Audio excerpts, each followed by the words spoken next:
최근에 해상 초계기 포세이돈이요, 우리 해군에 실전 투입됐습니다.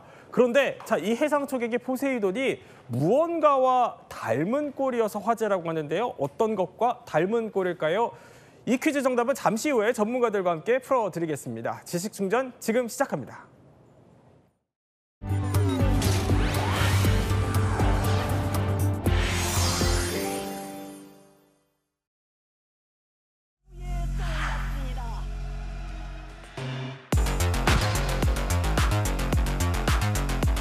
적대 세력들을 연해와 대양, 지상의 그 어디에 배겨있던 섬멸의 보복 타격을 가할 수 있게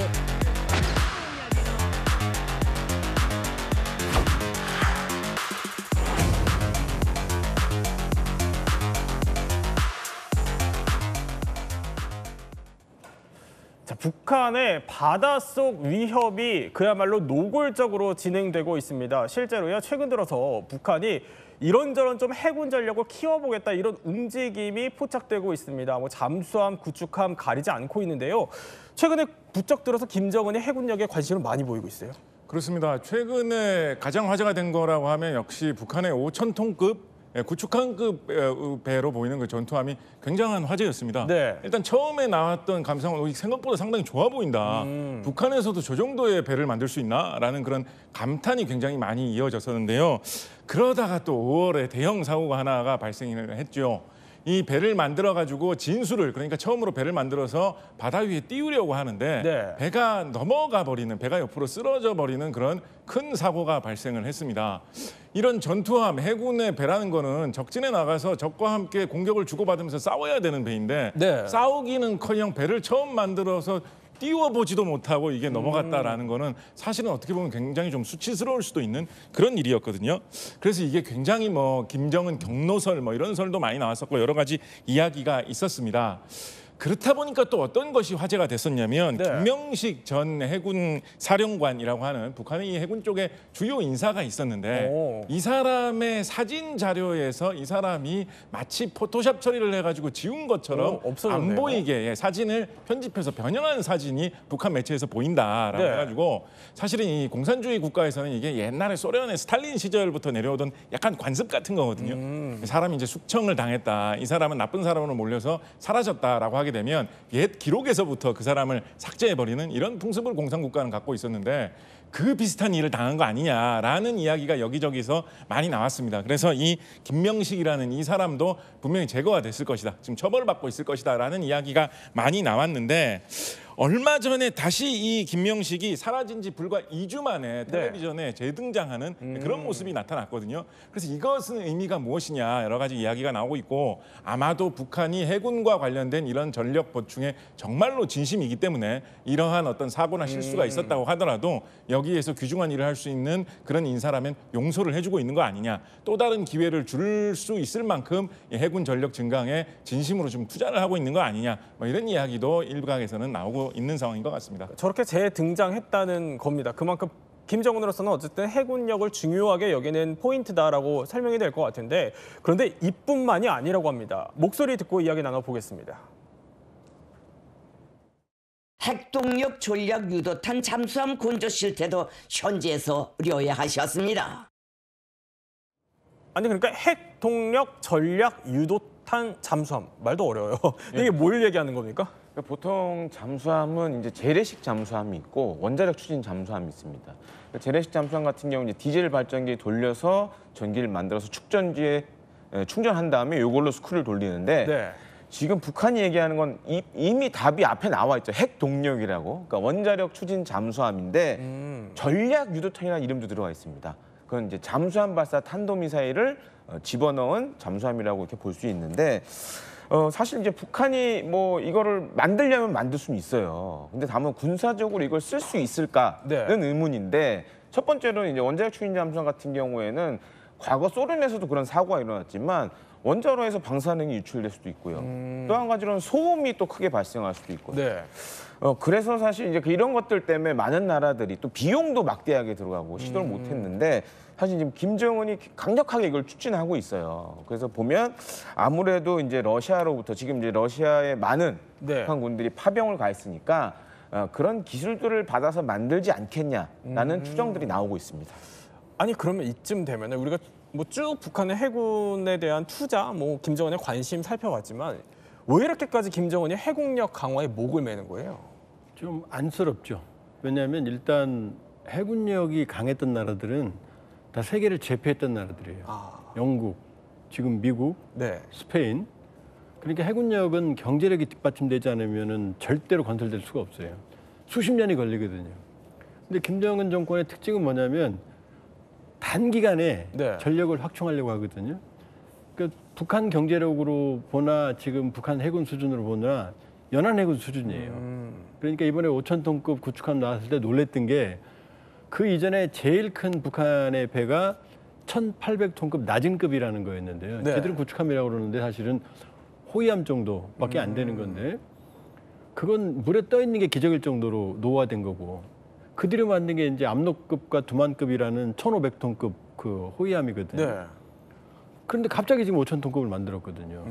그러니까 저거는 뭐냐면은 북한 기술은 안 된다. 그러니까 조급증, 김정은의 조급증이 해군력 강화를 하는 이유는 뭐냐면 남한에 비해서 절대적으로 열센 해군력을 급조해서 만들려고 하는데 그러다 보니까 아까 말씀하신 것처럼 구축함이 좌초하고 네. 그다음에 여러 가지 많은 문제가 있는 거죠. 그런데 이제 지금 저 구축함은 현실적으로 보면은 저 뒷부분에 거기에 미사일 발사관이 들어있거든요. 네. 튀어나온 부분에. 거기가 원래 헬기 경납고예요. 아. 그러니까 저희가 비어 있어야 되거든요. 네. 그러니까 비어 있는 데를 미사일 발사관을 채웠다는 얘기는 자기들이 설계한 게 아니고 러시아에서 준 걸로 추정되는 구축함 설계를 갖다가 거기다 미사일 발사관을 그냥 박아 넣은 거예요. 아, 그럼 모양만 이렇게 그렇죠. 있는 거예요? 그 이유는 뭐냐면 정상적인 구축함이라면 헬기가 없이는 안 되거든요. 네. 나가면 바로 잠수함 밥이 되니까. 그러니까 정상적인 구축함을 쓰려는 게 아니고 해상 보루 작전이라는 게 있어요. 그러니까 해상에 인근에 띄워놓고 저걸 미사일 발사 플랫폼으로 활용하려고 그러는 거예요. 그러니까 정상적인 구축함 전투력은 안 나오는 거죠. 그러니까 아무리 북한이 노력을 해도 네. 해군력 건설은 몇 년 안에 안 된다. 몇십 년이 걸려도 북한은 따라올 수가 없는데 김정은의 조급증이 지금 저런 많은 블랙 코미디를 만들어내고 있는 근데 거죠. 저렇게 얘기한 거거든요. 육해 공군 대신에 우리 해육 공군으로 하자. 그만큼 해군에 대한 투자는 진심이에요? 진심이죠. 근데 이제 북한이 어느 정도 황당하냐면 2023년 9월에 네.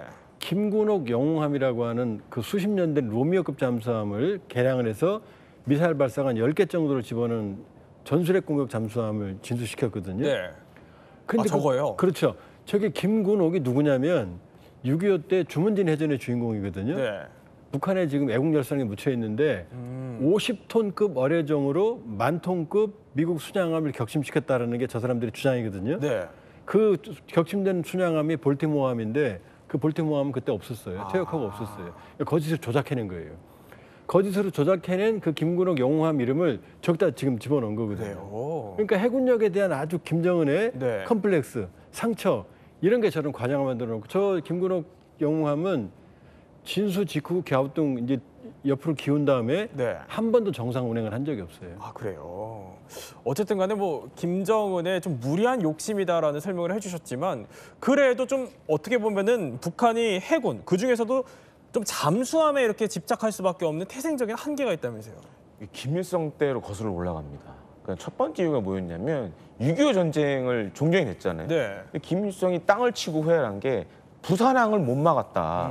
만약에 우리가 잠수함이 있었으면 부산항을 마비시켰으면 이런 유엔군들이나 미군의 물자나 병력이 못 들어왔을 텐데 네.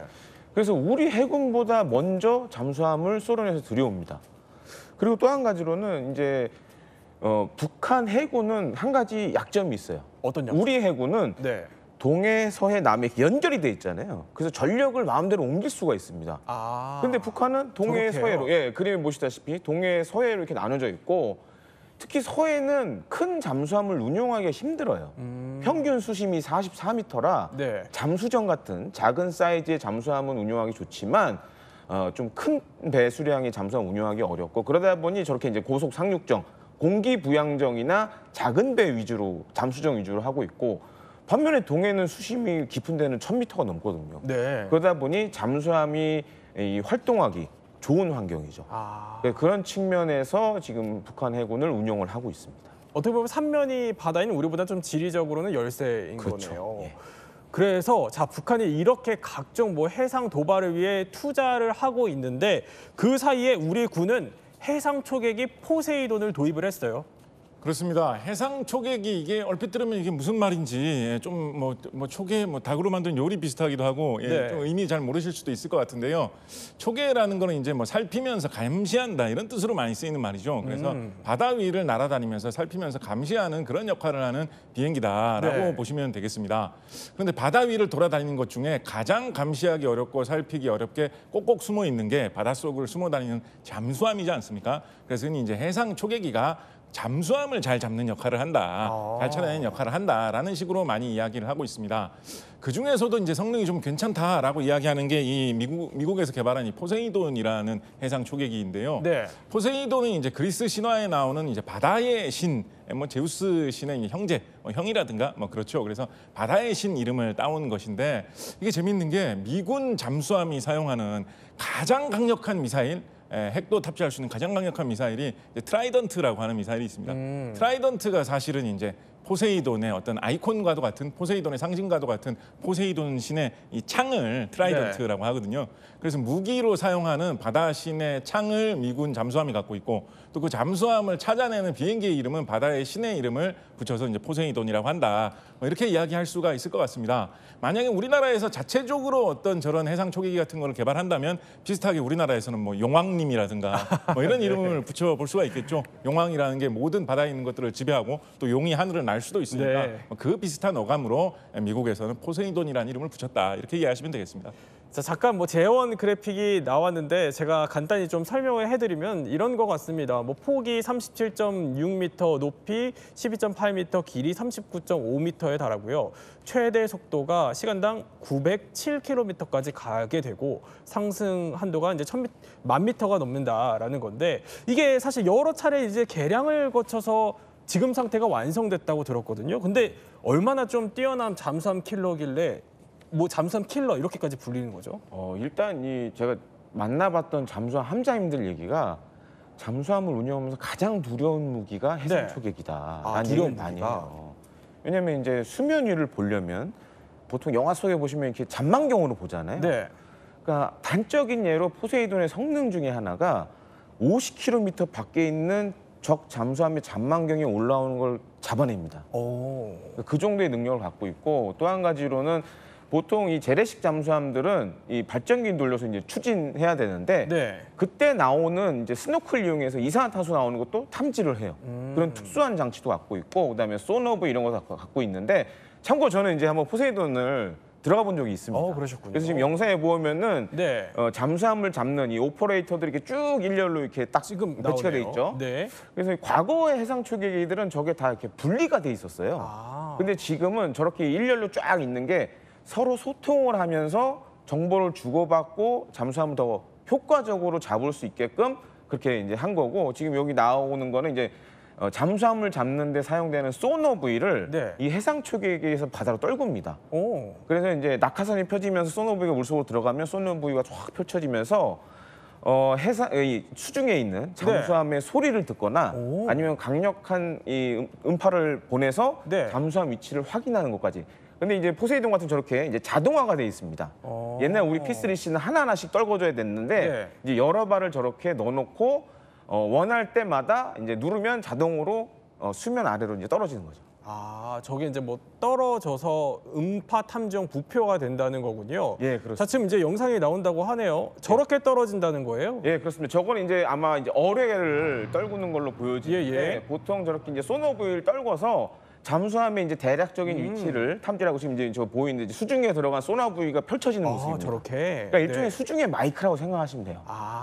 네, 그래서 이제 그렇게 해서 네. 잠수함의 위치를 이제 식별하고 탐지하는 것까지 그렇게 하는 것들을 지금 이제 그런 장비들 달고 있죠. 지금 보면은 되게 그물처럼 확 펼쳐지는 예. 것 같아요. 그래서 이제 수중의 마이크로 예. 저걸 소리를 듣기도 하고 오. 저기서 강력한 음파를 쏘기도 합니다. 네. 그래서 잠수함의 위치를 아주 명확하게 특정해내는 그런 장비로 보시면 되겠습니다. 정말 어마어마한 장비인 것 같습니다. 뭐 바다 위에 첩보 요원이다 이런 얘기까지 들리고 있는데 자 그러면은 퀴즈 이쯤에서 한번 풀어볼까요? 퀴즈 다시 한번 띄워주시죠.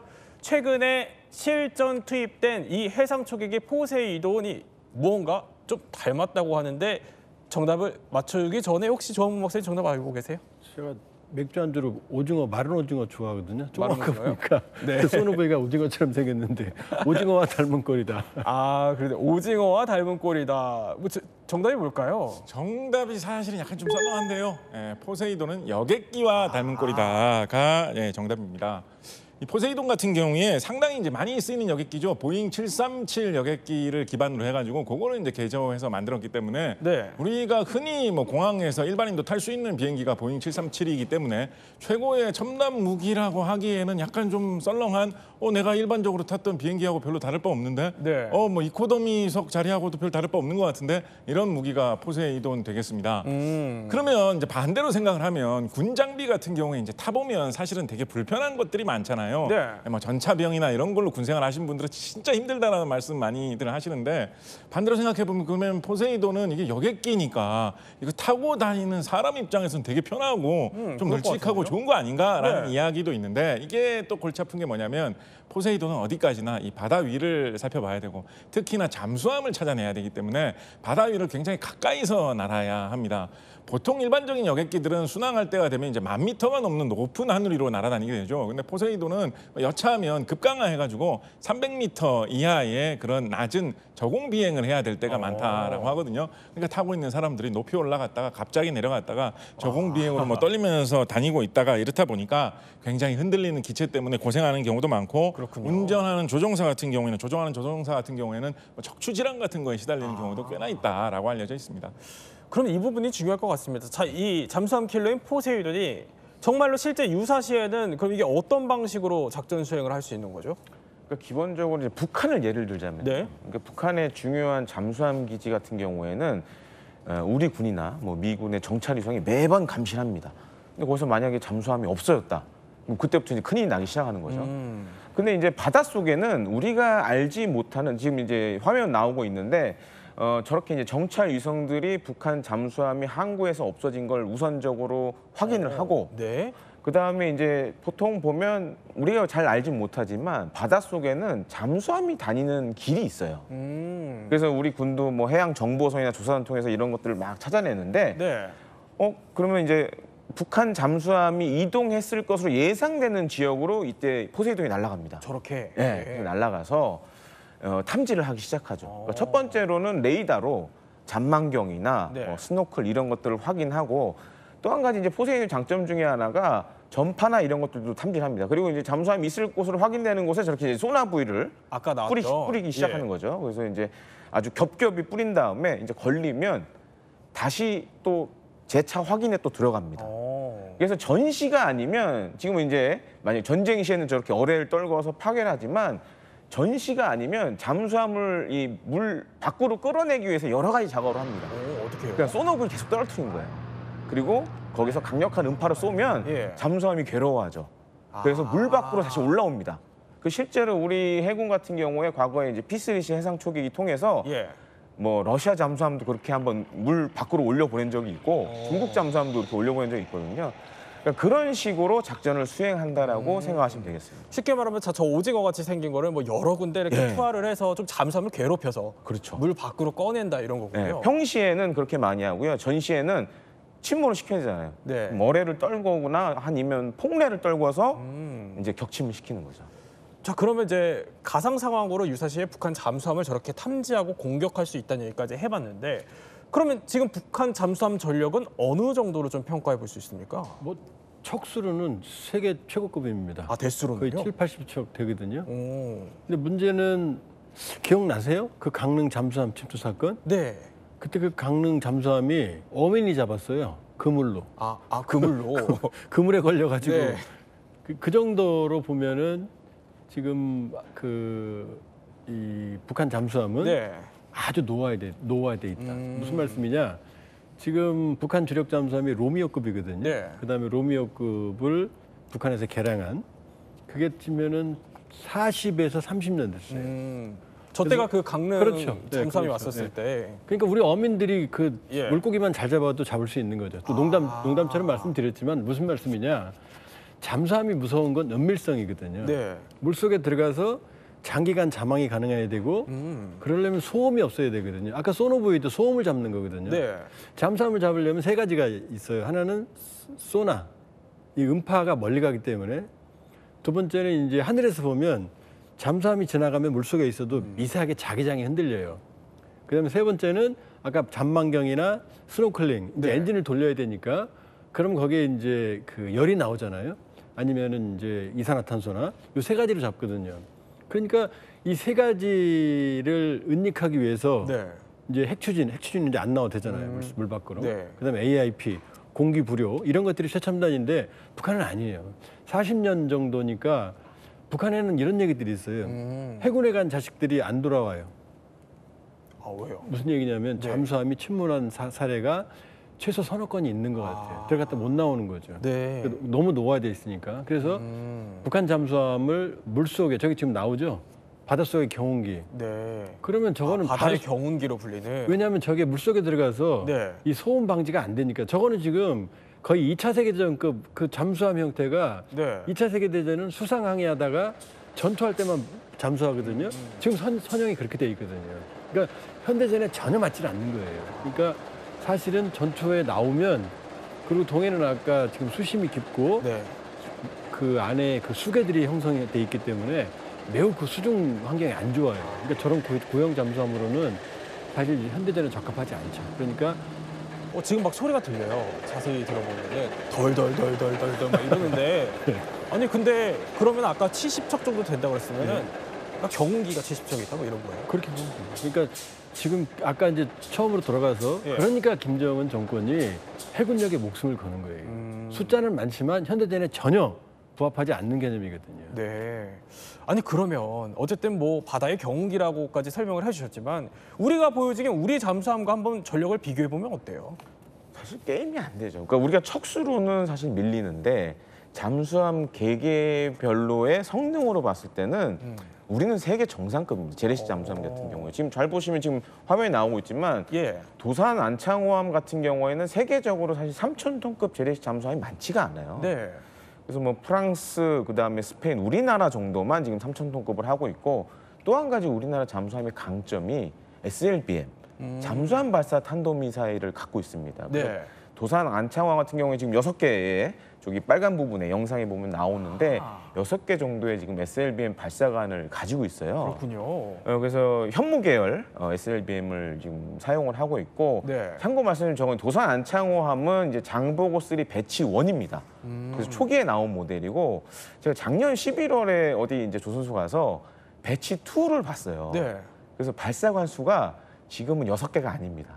훨씬 늘어났어요. 그래요? 그래서 배 크기도 엄청납니다. 그래서 우리 해군이 지금 이제 쓰고 있는 209급 잠수함이 있거든요. 장보고 1이라고 많이 부르는데 네. 거의 장보고 1의 2배 크기를 자랑하더라고요. 그 정도로 지금 우리나라 같은 경우에는 북한하고 비교했을 때 잠수함 기술 면에서는 세계 선진국이다. 그렇군요. 그러니까 지금 이제 폴란드라든가 지금 캐나다 수출도 우리는 하려고 하잖아요.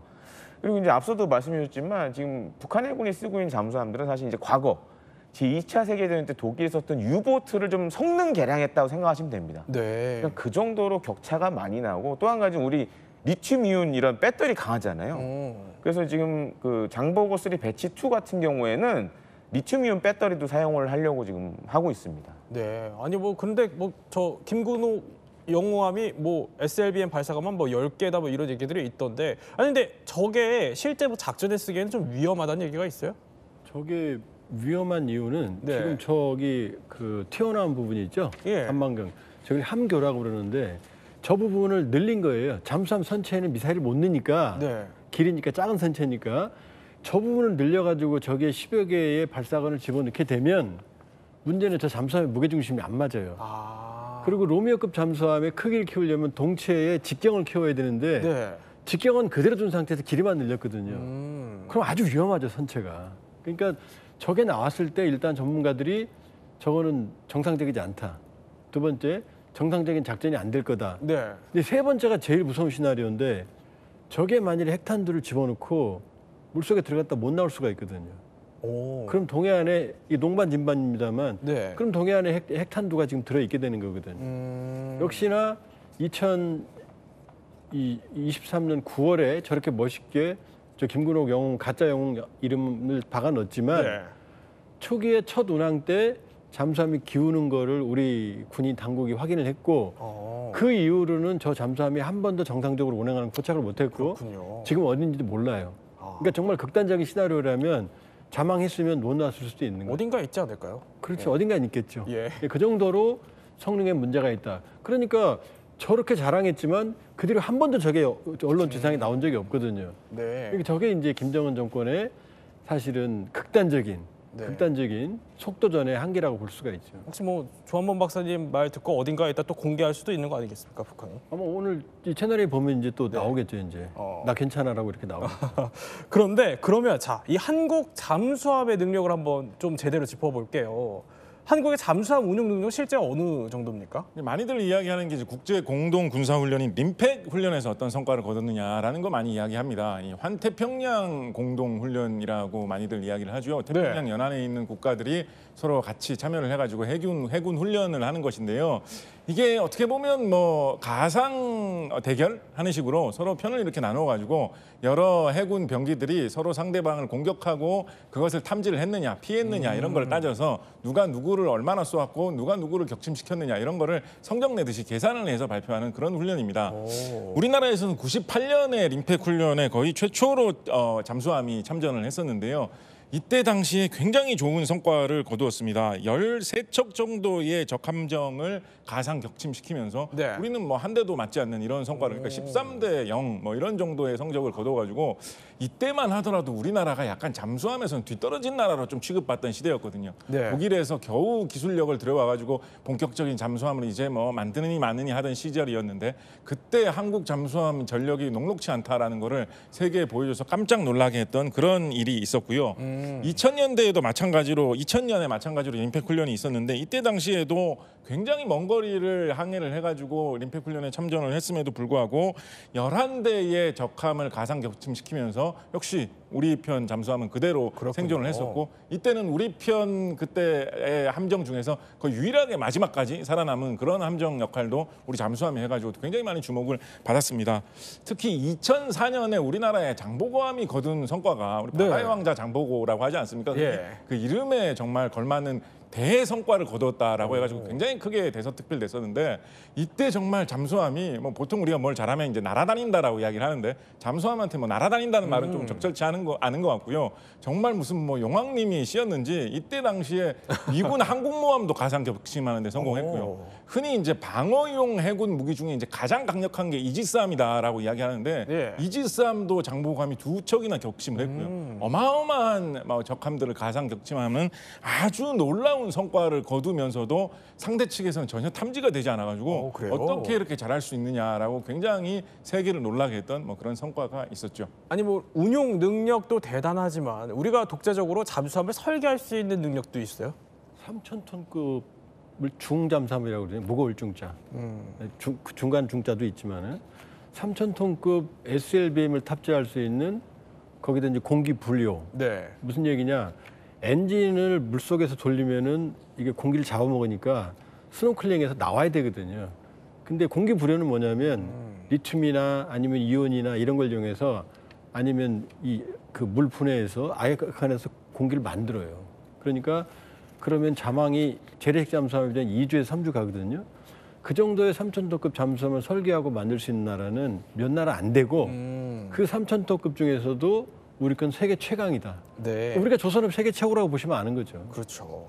아니 그러면 이 정도면은 우리 해군력이 이렇게 훌륭하니까 좀 북한을 상대로 마음을 좀 놔도 되는 거예요? 해군력도 그렇고 공군력도 마찬가지입니다. 북한의 재래식 전력으로 해군력은 비교가 안 돼요.